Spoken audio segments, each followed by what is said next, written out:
Hello, my name is Christina Zuckerman, and this is my presentation on the hormonal control of implantation and early embryonic development.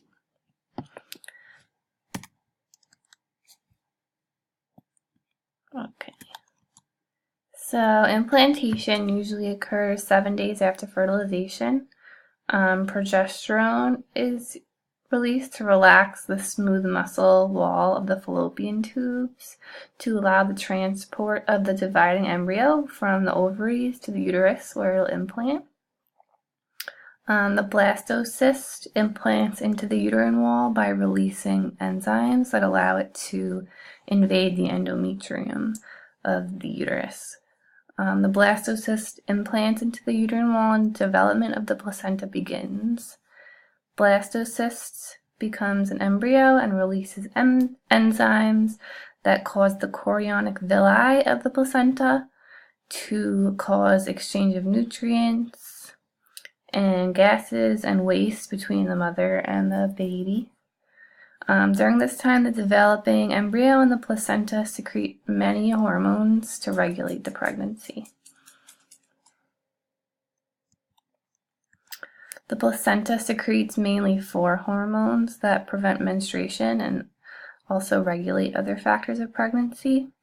The 4 hormones include human chorionic gonadotropin, or HCG, which we'll talk about on this slide, human chorionic somatomamotropin, or HCS, estrogen, and progesterone. So to go back, human chorionic gonadotropin, or HCG, is secreted by the chorionic villi and the placenta. It binds to LH receptors, and so it's similar to LH, and allows the corpus luteum to keep producing progesterone. This stops the endometrium from shedding, and it also prevents menstruation. HCG peaks at 3 months of fetal development because at this point the placenta takes over the production of progesterone rather than the corpus luteum. So HCG also helps to develop testosterone production in the male fetus, which is essential for gender determination of the fetus. And lastly, HCG is detected in pregnancy tests. So at-home pregnancy tests that you pee on detect HCG in the urine, and this will tell if a female is pregnant or not by if they have HCG in their urine or not. So human chorionic somatomamotropin, or HCS, is also known as human placental lactogen, or HPL. HCS is also secreted by the placenta. It's known to have some contribution to lactation in pregnant women, but it's not necessarily needed for women to lactate. Some women without this hormone still are able to lactate. Another function of HCS is to change pregnant women's glucose and fatty acid metabolism.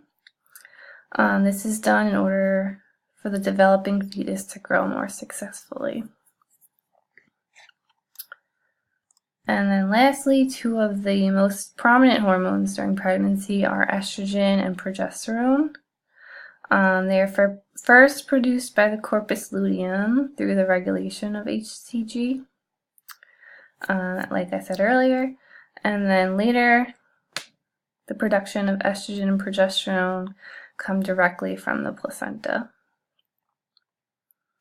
They both use feedback mechanisms to stop another follicle from developing in a pregnant woman.